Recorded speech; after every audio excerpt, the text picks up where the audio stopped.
GCcast, o lugar para falar de cérebro, neurociência, neuroeducação e saúde integral. Esse é o podcast da ginástica do cérebro, uma marca com plasticidade cerebral. Movimentos suaves vai sentir a mente ativa, vamos partir. Bora.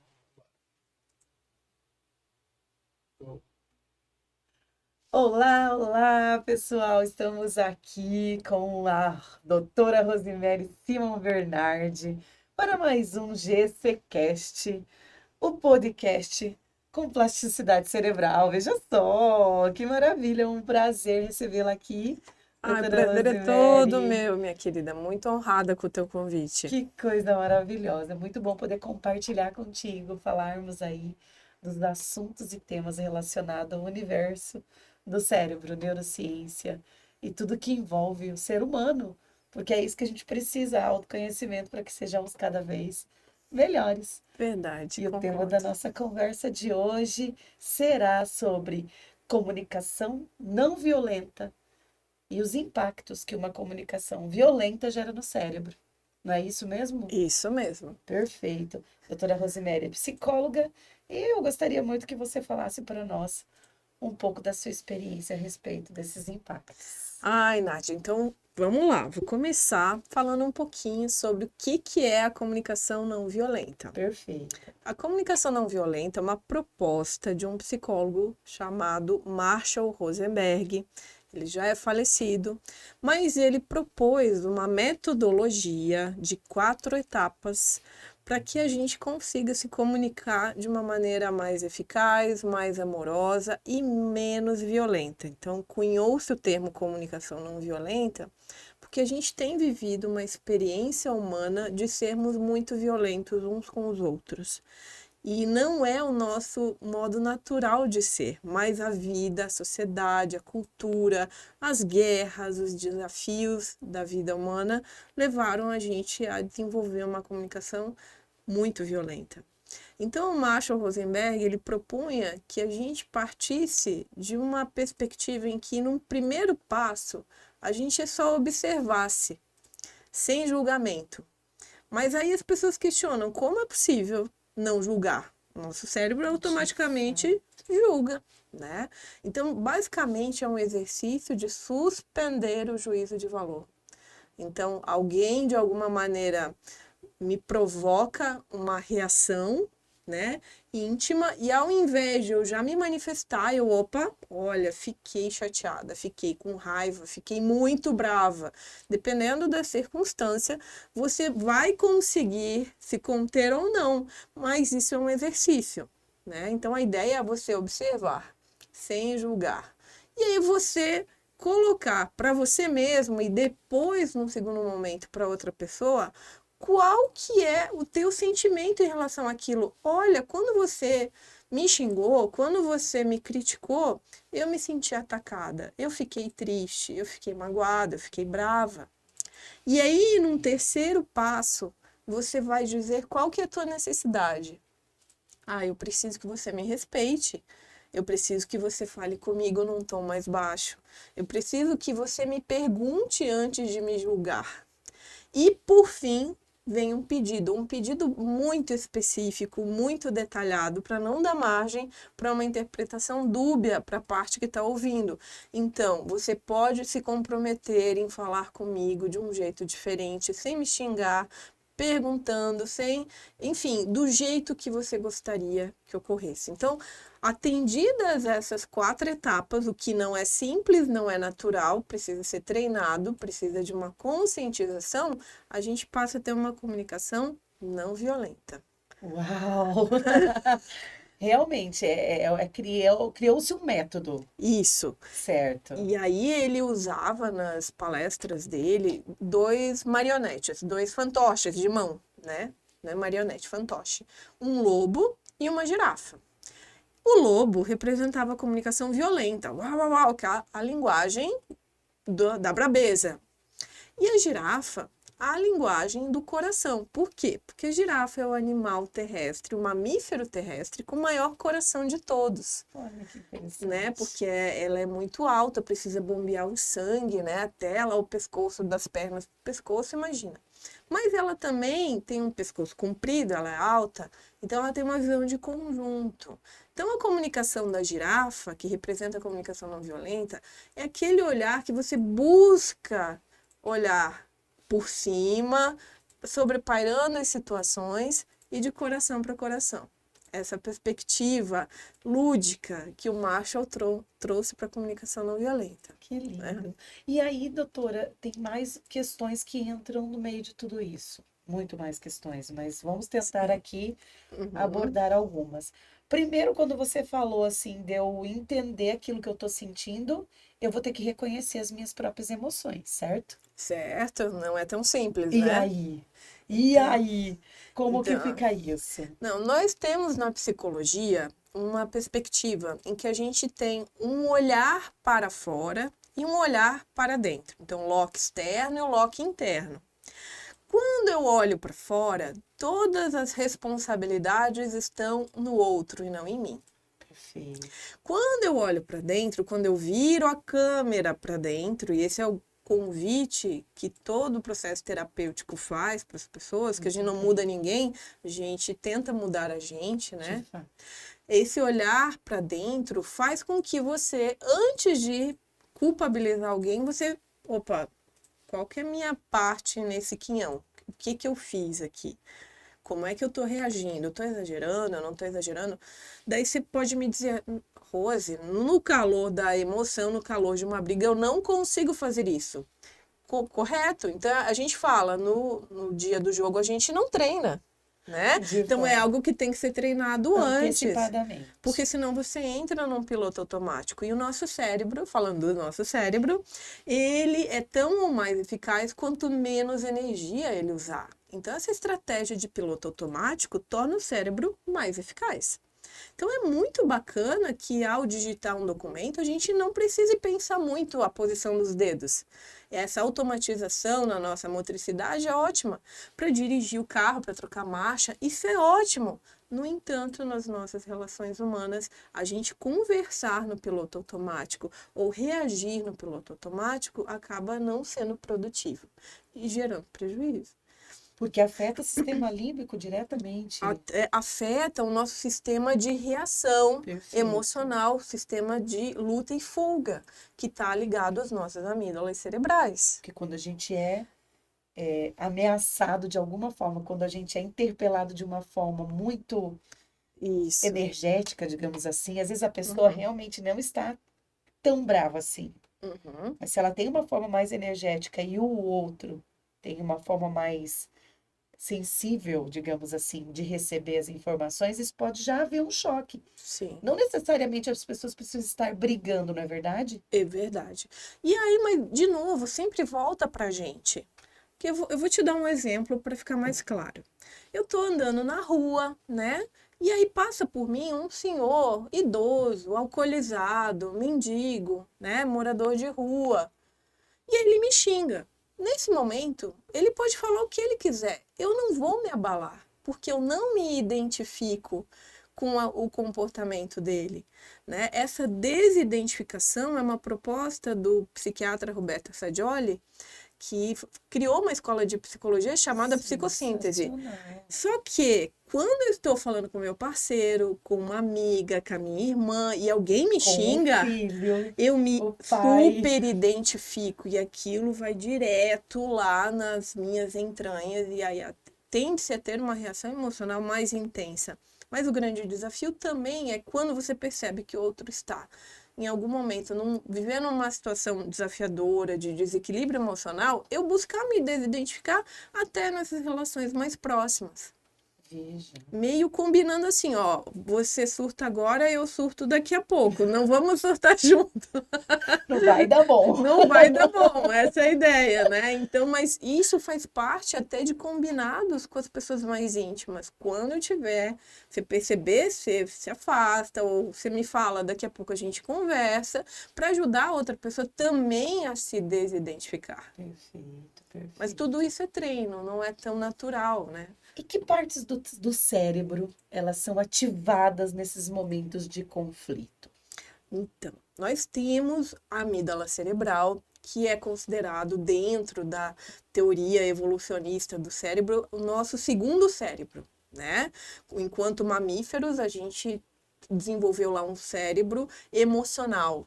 E esse cérebro emocional, ele tem uma estrutura chamada de amígdala cerebral, é um par de amígdalas, que elas estão conectadas a um nervo muito importante chamado nervo vago, que ele se irradia por toda a coluna e ramifica-se por garganta, estômago, intestino, enfim. Então, quando eu tenho uma reação que ativa o meu sistema de luta e fuga, esse nervo ativa necessariamente várias outras áreas do meu corpo. Então, eu posso ficar com nó na garganta, com aperto no peito, pode suar frio, tremedeira nas pernas.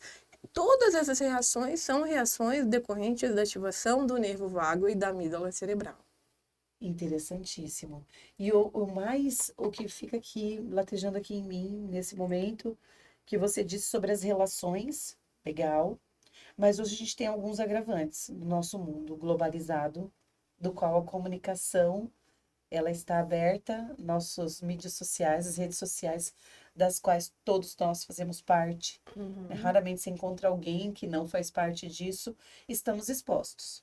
E aí, quando a gente abre certas coisas da nossa vida, a gente está também exposto às críticas. Sim. Esse novo formato de comunicação, ele também nos afeta exatamente desta forma ou é diferente? Se afeta do mesmo jeito. E é muito interessante, eu vou além do que você colocou. O outro me afeta, mas eu me afeto. Muito bem. Se alguém diz, olha o que ela falou, nada a ver o que ela falou, e eu digo, nada a ver o que eu falei mesmo, além do baque que eu recebi do outro, eu recebo de mim também um auto-ataque. E o meu sistema de luta e fuga, ele ativa da mesma maneira. Então eu não preciso ser atacado por outra pessoa, eu posso ser atacada por mim mesma. Olha como isso é sério. Então eu preciso desenvolver uma linguagem íntima, uma conversa íntima compassiva, sob pena de eu viver em estado de alerta. E isso vai me levar a um adoecimento inexoravelmente, né? Seja ansiedade ou depressão. Então, a comunicação violenta, ela também parte de mim para comigo Sim, mesma. isso. E aí a gente tem Ser mais benevolente, digamos. mais autocompassiva. A gente tem uma proposta também do psiquiatra Paul Gilbert, da terapia focada na compaixão, de a gente desenvolver a autocompaixão. Né?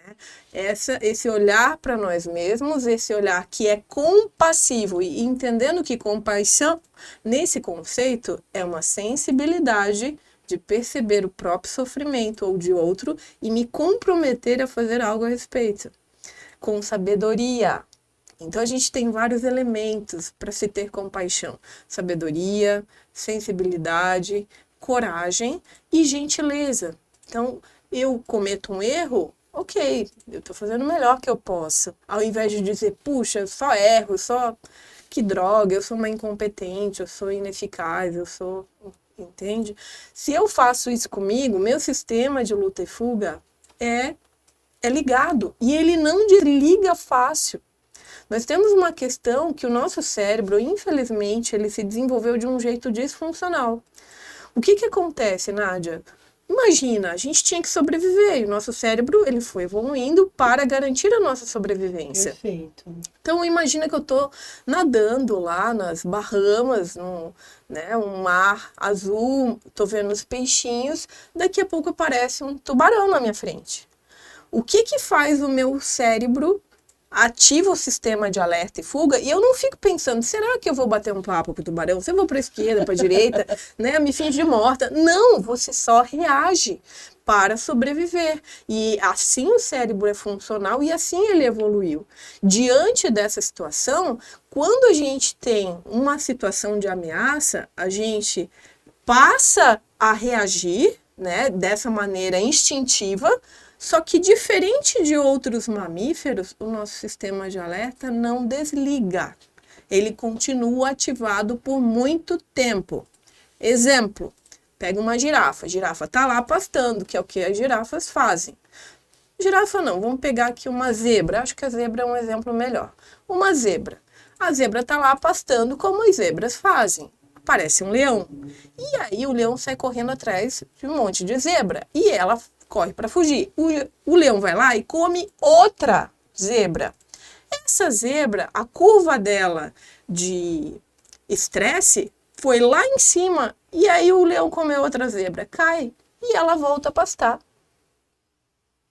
Assim são os outros mamíferos. E eles não têm nem ansiedade nem depressão. Só nós que temos Salve esse os negócio. mamíferos Né? supostamente irracionais. Agora, acontece um negócio desse com a gente vai fazer terapia porque a gente ficou com fobia de leão pro resto da vida, a gente vai sonhar que um leão tá comendo a gente, no outro dia a gente vai ficar neurótico achando que o leão continua vindo atrás da gente. Então, o nosso sistema de luta e fuga, ele fica ativado por muito tempo, diante de uma ocorrência de estresse. E como a gente tem muitas ocorrências de estresse, muitas pessoas ficam com o sistema de luta e fuga ligadas 24 horas. Totalmente disfuncionais. Aí, assim, Rose, que coisa. E aí, como é que desliga isso? Tem como desligar? Tem, que bom que tem. Então, hoje a teoria do nervo vagal fala que por meio de uma respiração ritmada, nós conseguimos desligar esse sistema simpático pelo sistema parasimpático. E aí, pela respiração, a gente consegue desativar por exercícios que a gente pode ter aí, mindfulness, ou exercícios de respiração propostas aí pelo Paul Gilbert, de respiração ritmada. Até yoga, de repente. Yoga e outras atividades relaxantes que vão ativar o nosso sistema de regulação emocional, que ele chama de bola verde, que é uma rede neural de tranquilização. Então, a gente pode ter várias estratégias ao longo do dia para entrar em contato com esse estado. E o mais interessante, né? Qualquer um pode fazer, respirar, todo mundo sabe. Sim, a gente já É está só a respirando. gente- E o mais interessante, né? O fato da gente entrar em piloto automático, que nem você disse, tem horas que parece que a gente tá o tempo todo afobado. Parece que toda hora tem alguém que tá correndo atrás de você e é uma sensação, não é algo real, né? Porque o nosso cérebro até nem tem essa percepção de real e não real. O estado de ansiedade é assim, né? Nos coloca em alerta, nos coloca agoniados, acelerados, impacientes, né? Então, O que infelizmente... vai gerando cada vez mais a comunicação violenta. Sim, porque imagina, se eu tô ansiosa, eu tô com a minha mente deslocada do momento presente. Eu tô com a minha mente lá no futuro. E para eu conseguir aplicar as estratégias lá do Marshall Rosenberg da comunicação não violenta, eu tenho que estar com a minha atenção no momento presente. Por isso que, em conjunto, as estratégias de mindfulness são muito eficazes, que é esse treino atencional de colocar a tua atenção no momento presente. Meditar, fazer atividade física para regular todo o teu sistema hormonal. Então, há várias estratégias que a gente pode estar utilizando. Fazer psicoterapia, sem preconceito. Não precisa estar tendo que já está se estribuchando e passando mal para procurar um terapeuta ou procurar uma ajuda medicamentosa. Em alguns casos, por algum tempo, temporariamente, as pessoas podem estar precisando de ajuda medicamentosa. E não ter preconceito com isso, porque a vida não precisa ser tão sofrida. Você pode ter uma vida mais equilibrada pedindo ajuda. Perfeito. E a dificuldade, né, que nós temos de se perceber. E aí entra um pouco daquilo que a gente já comentou lá no começo, reconhecer as nossas próprias emoções. E como que a gente pode treinar isso? Né? Esse auto-reconhecer as minhas emoções, sendo que, olhando assim para a nossa vida, né, para o histórico da nossa vida, da forma como nós nos desenvolvemos, até a educação formal mesmo, a gente fala pouco sobre isso. Sobre lidar com as emoções ou criar estratégias para sermos pessoas mais equilibradas, termos relacionamentos mais saudáveis e buscar esse não julgamento, né? Qual seria, assim, o seu pensamento a respeito disso? Ah, então, eu quando me formei em psicologia, eu queria fazer tudo, né? Então, Change the world. assim, uma empolgação, uma euforia, porque é um universo tão maravilhoso de possibilidades e de escolas de psicologia. E aí eu acabei fazendo formação em terapia cognitivo-comportamental e depois em psicossíntese. E agora, a minha próxima, que já está agendada, é em terapia focada na compaixão. Esta mulher não para. Mas lá na psicossíntese, o Roberto Assagioli, ele fala muito da autoobservação. A autoobservação é um meio pelo qual eu entro em contato comigo mesma, com meu modus operandi. E essa autoobservação é desenvolver a figura de um autoobservador, que é como se fosse um clone seu que observa você, mas sem julgar. Para checar o que olha e aceita tudo que se apresenta, sem questionamento, só observar. E como consequência dessa autoobservação, muitas coisas são elucidadas, você passa a ter consciência de coisas que antes você não prestava atenção. Tudo tem a ver onde eu coloco luz, onde eu coloco atenção. Às vezes as pessoas não se dão conta porque é muito doloroso se dar conta de algumas manifestações, de alguns comportamentos, de alguns pensamentos ou sentimentos, né? Então, até como uma estratégia de autodefesa, as pessoas não olham algumas questões da própria vida e não gostam de falar a respeito. Essa fuga só te coloca mais contra a parede e te gera mais sofrimento. Então, as pessoas têm medo de expor suas sensibilidades, suas vulnerabilidades, com medo de que aquilo vai ganhar uma proporção maior. Mas, infelizmente, é o contrário. Quanto mais você entra em contato com aquilo que te gera sofrimento, que te gera dor, é como limpar uma ferida. Aí você dá a oportunidade de ela secar e efetivamente cicatrizar. Você tem que mexer ali onde tem o pus, onde tem aquela coisa, né, que já não presta mais. E, por fim, tem uma técnica que eu gosto muito, que eu faço, que é a técnica da revisão noturna, também proposta pelo Assagioli. Então, sempre lá por volta das 7, 8 horas da noite, ele fazia uma meditação, mas era uma meditação diferente. Ele voltava no dia, tudo que ele tinha feito, e parava para ver onde que ele teve algum comportamento ou manifestação que ele não achava legal. Aquele jeito que eu dei bom dia não foi o melhor. Um resgate. Um resgate do teu dia. E é um resgate de você e que mesma. Trabalha a nossa própria memória, Isso, né? trabalha. Tem muitas pessoas que falam, nossa, gente, eu não lembro nem o que eu comi ontem. Sim, e aí você volta. E aí quando você identifica algum ponto que não foi bacana, você vai usar a tua imaginação para fazer um filminho daquela situação, você fazendo o jeito que seria o adequado. Outra versão. Outra versão. Cria um novo filme. Um novo filme. E aí a tendência é que quando você viva algo parecido, porque a vida é assim, ela é espiral, as coisas voltam e se repetem, né?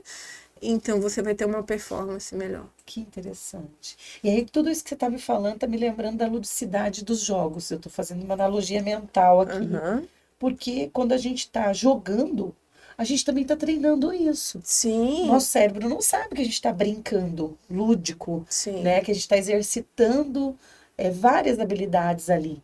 Desde a comunicação, desde a negociação, né? Desde você parar e analisar o tabuleiro, que é a nossa vida. Sim, é isso mesmo. Você parar, olhar, que nem você disse, sobrepairar.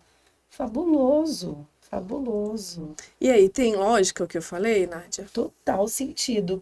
E nesse aspecto, doutora Rosemary, diga-me, que nós precisamos entender como, além dessas estratégias que você colocou, eu, como ser humano, nesse planeta, né, esse mundo totalmente maleável, totalmente fluido, digital, né, posso ter uma postura da qual eu deixe claro as minhas intenções sem agredir o outro. Então, primeiro você tem que trabalhar no teu autoconhecimento, você tem que saber quais são os teus valores, quais são os teus objetivos de vida, o que é negociável, o que não é negociável. As né? premissas. Né? E aí colocar em prática isso de maneira coerente, porque a coerência, ela é um divisor de águas na vida de todas as pessoas. Você ganha autoridade moral quando você é coerente, né? Então, basta você falar uma única vez, se o teu sim é sim, o teu não é não, você vai ter que falar somente uma vez, o sim ou o não. Quando a pessoa, dependendo do contexto, ela se comporta de um jeito, se comporta de outro, ela abre margem para ter muito mais dificuldades e sofrer muito mais ataques. Porque as pessoas com quem a gente convive, elas não pegam leve, elas vão te cobrar um comportamento ou outro. Ah, mas você falou que isso eu não podia e você está fazendo. Né? E aí você perde força e a gente precisa desenvolver essa força da nossa presença. Onde você vai, você representa aquele conjunto dos teus valores, das tuas ideias, do teu trabalho, de quem você é. Sensacional, né? É ser congruente também, né? Tem a ver com a gente, pô, se eu defendo algo, eu ajo de acordo com aqueles princípios. Não Isso, é só quando é bom para mim. isso. É, então também a gente tem esse lado de se observar. Em época de campanha política, isso Uau! Uau, né? parece, Realmente. né? Então, quem são os nossos candidatos coerentes, né? Que falam e fazem, né? Estão alinhados com o que falam e com o que fazem, né? Então, é isso, é sobre isso. É, e nós somos candidatos da vida, né? Nós estamos ali o tempo todo exercendo o nosso trabalho, as nossas funções, sejam em grupos sociais, seja em grupos de trabalho, sejam em qualquer lugar, na igreja, enfim, em qualquer lugar. Sim, É, nós precisamos realmente carregar aquele conjunto, né, sim. de premissas que a gente utiliza para a nossa vida, porque é muito fácil de julgar o outro. Sim. E como você falou, a gente está vivendo num mundo de incertezas, de fluidez, né? Então, nesse mundo de incertezas, que você seja uma rocha, que você seja uma pessoa confiável, que as pessoas, não, com a Nádia eu posso contar, ela é ponta firme, a gente quer gente assim do nosso lado. E o que quer que você ofereça de serviço, de prestação de serviço, o teu negócio, se você for ponta firme, as pessoas vão te procurar. Talvez nem seja a melhor prestação de serviço, mas você é confiável. E isso não tem preço hoje em dia. Né? De fato, né? As pessoas que realmente cumprem, entregam aquilo que propõem. Isso. Excelente, excelente. E aí entra tudo, né, gente? A comunicação não violenta Isso. no lar, né, nas nossas relações de amizade, de trabalho. E como a gente não fazia essa bagunça emocional toda aí? Ai, que pergunta! Olha, como não Minha nossa. fazer? A gente pode ser coerente em todos esses lugares. Não precisa ter técnica diferente. É a mesma técnica. O detalhe são as emoções, né? E daí aqui, Lidar com os nossos aqui eu tenho mais sentimentos. facilidade de me identificar no trabalho, em casa, com a família, eu vou ter mais dificuldade, daí eu vou ter que botar mais energia nesse ambiente, nesse espaço, com essas pessoas, né? E são todos acordos que têm que ser feitos. Quando você parte, né, de um lugar em que você faz pedidos compassivos e gentis, o outro também vai responder diferente. Então, a comunicação naturalmente vai ficando mais fácil, né? Falou tudo agora. Como é mais simples, por mais duro que seja o que você está ouvindo, a pessoa te trazer aquilo com leveza, com tranquilidade, né? Isso. Eu acredito piamente nisso e acredito que isso muda jogo total, porque você eu sempre digo que a gente consegue tudo o que quer, desde que saibamos nos comunicar, nos expressar. Isso, tem uma frase que eu gosto muito, né? Comunicar é comunicar-se.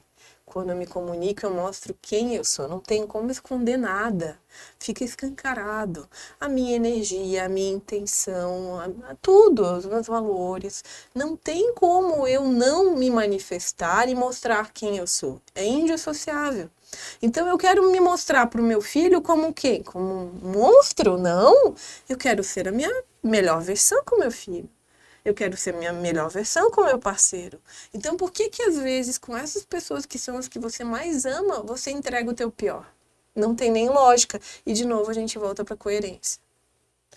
E é engraçado isso, né? Porque eu sempre observo, até pela minha própria, olhando para dentro de mim mesmo, porque é difícil. Quando a gente está dentro do lar, eu tenho um amigo meu que fala assim: dê dinheiro, mas não dê intimidade. Porque é muito difícil você estar na sua intimidade. Não é simples, né? Você chega com toda aquela carga, porque aí você quer ser super queridinho lá fora, mas aí você chega dentro de casa e acha que você pode vomitar tudo aquilo que Uhum, você engoliu. E aí, sim. como que eu faço para eu, né, processar essas informações que chegam para mim de forma violenta, sem reagir com aquela pessoa no mesmo nível dela? Uhum. Lá na psicanálise, né, a Ana Freud, a filha do Freud, escreveu um livro, Mecanismos de Defesa do Ego. E um deles é o deslocamento. O deslocamento é aquela situação em que eu sou xingada lá pelo chefe, chego em casa e eu chuto o cachorro. Eu Exato. desloco a raiva que eu não posso direcionar para o chefe para um lugar onde eu posso. E esse E é um, normalmente com o vulnerável, perceba, o isso. cachorro, o que que ele vai fazer com É, você? não tem como se defender, né? Então, exatamente essa situação. Você tem que, sabendo disso, de novo, trazer para a consciência as tuas realidades, os teus desafios e escolher. Então, eu vou para aula de boxe, hoje eu vou dançar, hoje eu vou, né? Vou nadar porque é a apneia lá. Isso, eu vou fazer uma respiração antes de chegar em casa, dentro do carro. Cheguei em casa, eu vou me tranquilizar, vou desarmar o meu sistema de alerta para chegar em casa numa versão mais tranquila. Até a TV tá ficando nervosa, ó. Veja. Mas é bom, se der, Calma, as amiga. energias aqui estão, Calma, vai dar então, tudo certo. No final sempre dá tudo certo. Eu sempre digo que se não deu certo, é porque não chegou no final ainda. sim. Calma. Mas você vê, né, Nádia, quando a gente fala disso, as pessoas dizem, não, mas e se vão colocando empecilhos? Mas tudo tem jeito, tudo tem técnica. Você está disposta a mudar esse jeito? Porque existe uma fantasia neurótica de que quem me ama tem que me suportar como eu sou. Ah, lá, lá, lá, lá, lá. Só que não. Ninguém precisa aturar gente grosseira, mal educada, agressiva. Pode ser pai, mãe, periquito, papagaio. Então, você pode sim. Eu estou muito chateada hoje. Vocês me dá um espaço hoje, eu preciso ficar quieta. Mas você não precisa avançar em ninguém, nem xingar ninguém. E saiba se posicionar, não é Isso. verdade? Porque isso que você falou sobre ninguém é obrigado. Ótimo, ninguém é obrigado. Mas eu também preciso me entender, me conhecer e buscar o meu escape. Isso. Buscar ajuda. Às vezes precisa de ajuda. E às vezes precisa pedir ajuda pro Esse filho, pro lixo marido. emocional, né? Tem que ser posto em algum lugar, mas não em cima das pessoas que Não, não têm porque o culpa. teu marido não é teu terapeuta. Tem terapeuta que recebe esse tipo específico de lixo. Uau! Uau! Ouviram, pessoas? Não somos assim. Que interessante, né?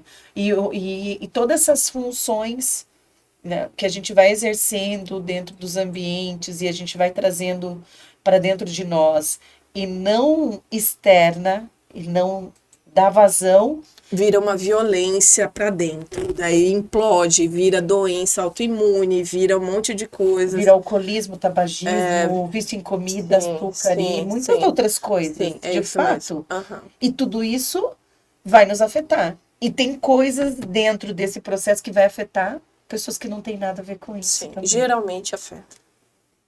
Então, veja como a sociedade poderia ser tão melhor, né? Se a gente tivesse Todo mais. mundo fazendo terapia. Uau!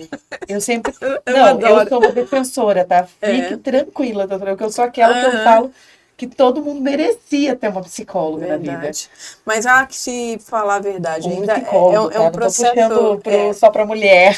Terapia ainda é muito elitizado, né? E não tem como. A gente, às vezes, precisa priorizar pagar arroz, feijão, aluguel, né? Então, a gente precisaria que os órgãos públicos oferecessem mais psicólogos, um Com serviço, né? certeza. Hoje mesmo, eu não teria interesse em fazer um concurso para trabalhar para o município ou para o estado, porque pagam muito mal mesmo. Então, são profissionais da saúde que têm uma carga de trabalho muito alta mas muito pouco reconhecidos, valorizados. Então, tem a ver também com a demanda social, de busca por esses profissionais. Se a demanda aumentasse, naturalmente precisariam de mais profissionais, aumentaria esse salário, tal qual ocorre com os médicos. Todavia, aqui em Foz, eu tenho consciência de que no CAPSI está lotado. Então, a gente percebe filas esperando. Uhum, Então, realmente é ter um olhar mais amplo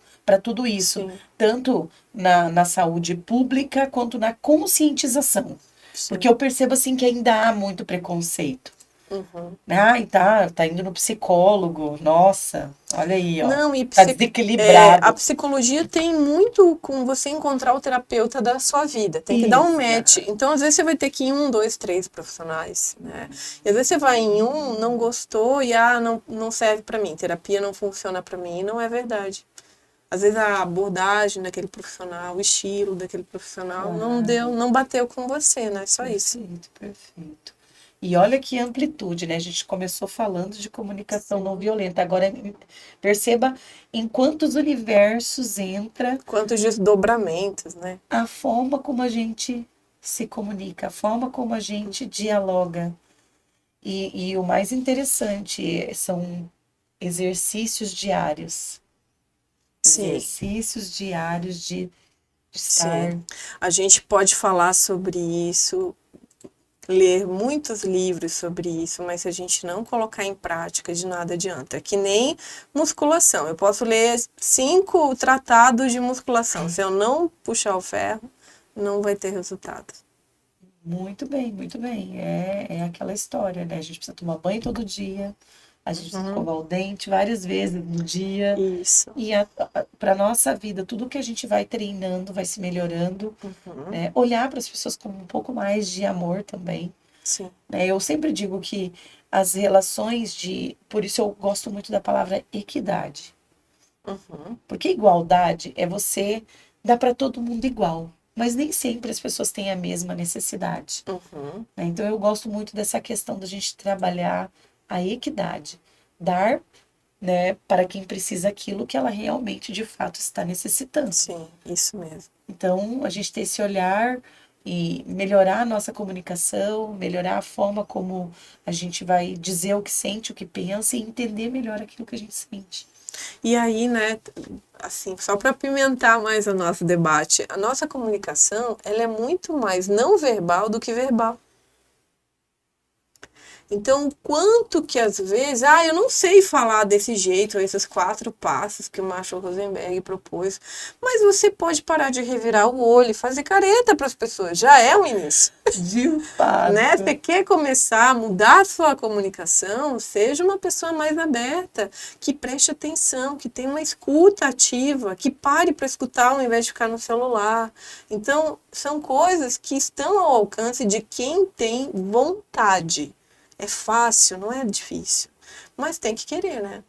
Olha só, veja isso. E olha a grandeza disso. Sim. Tá? Para a gente se perceber até na nossa comunicação não verbal, a forma como a gente se coloca, de como as pessoas, né, nos avaliam e como as reações que a gente tem essas são difíceis da gente esconder, na verdade, Rosa. A pessoa tem que ser muito poker face Sim. para realmente esconder, né, Verdade. uma sensação, uma percepção. Porque, veja, é sobre você, não é sobre a pessoa. Mas a gente não precisa esconder. De novo, é a coerência. Se eu passo a ter um olhar mais amoroso e compassivo com o outro, mesmo quando o outro faz algo que me desagrada, eu não vou mostrar a língua para ele. Eu vou pensar, poxa, por que essa pessoa está fazendo isso? Meu olhar vai ser de compreensão e não de raiva, não de julgamento. Então, tem a ver com algo que primeiro você muda em você da tua intenção. É no universo da intenção que tudo começa. Isso quem falava não sou eu, o Roberto Sadioli. Então, todos os atos de vontade são precedidos por uma intenção. A intenção, ela é a base de toda a nossa manifestação. O que me motiva, efetivamente? É muito mais profundo. É muito mais profundo. Então, eu quero ser uma boa pessoa? Eu quero mesmo ou é só da boca para fora? Ou eu quero que os outros sejam bons comigo. Eu quero que as pessoas achem que eu sou uma boa pessoa. Perfeito, tem né? esse aspecto Tem tudo também, isso. né? Então, é de verdade ou é só para fazer uma maquiagem? É, realmente. Ser humano é compartilhar coisas que todos os outros seres humanos já viveram. Medo, raiva, alegria. Tudo isso eu sei, eu vejo, olho para você e sei se você tá triste, tá feliz, tá bravo, tá chateada. E eu consigo me conectar com você por isso. Então, se eu quero me conectar com você, quando eu percebo que você tá brabo, o que você fala, eu me identifico automaticamente e eu reconheço, poxa, ela tá falando isso porque ela tá brava. Uhum. Normalmente ela não falaria assim. Pronto, eu busquei te compreender e a hora que eu te compreendo, eu passo a me compreender melhor de como eu funciono diante de situações mais desafiadoras. Com certeza. Se tivermos essa percepção, essa visão, as pessoas não vão se agredir fisicamente, porque tudo começa na intenção, Sim, e aí a gente verbaliza ou não no nosso corpo, nas nossas sim, reações, uhum, e que nos levam a situações extremas. isso. E E essa aí eu vou cuidando do meu piloto automático para deixar ele ativado só para coisas que são bacanas. acalma esse sistema É, límbico aí, é, o nervo vago. isso, deixa esse nervago de molho. Perfeito, perfeito. É isso aí, minha gente. É sobre isso, é sobre Adorei. compartilhar essas experiências, esses conteúdos enriquecedores. E nós estamos muito felizes de poder estar recebendo você aqui, Ah, eu que fico Rose. muito feliz de Eu poder fico conversar contigo. animadíssima porque a ginástica do cérebro tem essa visão de ser humano, essas ideias de poder estar aproveitando tudo que há de bom em várias correntes, né? Trazer isso para a nossa vida, porque treinar o cérebro é treinar ser humano, é Hum, treinar ser melhor para a vida, né? No nosso lado profissional, na família, como pais, como filhos, como amigos, como colegas, uhum. né? Nessa viagem que é a vida. Não, e a vida ela é muito maravilhosa, né? O pessoal reclama demais, gente. E não tem muito para onde correr. Ou a gente escolhe viver uma vida de valor, de significado, aproveitando todos os momentos, os mais simples, né? Como se a gente estivesse com os olhos de uma criança, ou a gente escolhe olhar o copo sempre meio vazio, né? De fato. E de novo é a intenção, é a escolha. Muito bem, muito bem. Rose, muito obrigada por essa Ah, eu que conversa agradeço, minha maravilhosa. querida. Fico muito feliz de você estar vindo compartilhar conosco. E eu sei que você tem muitos outros temas novamente. Vou estar chamando em outra oportunidade para que venha aqui trazer mais informações, porque o mundo quer saber. Nós estamos abertos a todas essas pessoas. Então, quem está passando por aqui, já assiste, já curte, compartilha, né? Deixa aí os seus comentários, que a gente vai ficar muito feliz de poder estar trocando ideias com vocês. E fique aguardando aí o nosso próximo contato, porque toda semana vai ter aqui no GCcast um podcast diferente para você, para nós, para a gente poder crescer cada vez mais, entender melhor as nossas funções executivas, os nossos cérebros, as tomadas de decisão, por que tudo isso acontece de forma tão louca. E aí também focando no daqui para frente, porque o que define um futuro melhor para a nossa vida são as escolhas que a gente faz hoje. Passado, a gente trata lá com a psicóloga. Pode chamar a doutora Rosemary, tá aí à disposição. E ela faz atendimento online, tá, minha gente? Sim. As mídias sociais dela estão aí nos comentários aqui embaixo, tá? Quem tiver interesse é só chamá-la. Vai ser uma grande satisfação poder compartilhar contigo em outro momento. Obrigada. Eu que agradeço. Um beijo, querida. Ficamos aqui. Até mais, gente. Tchau, tchau.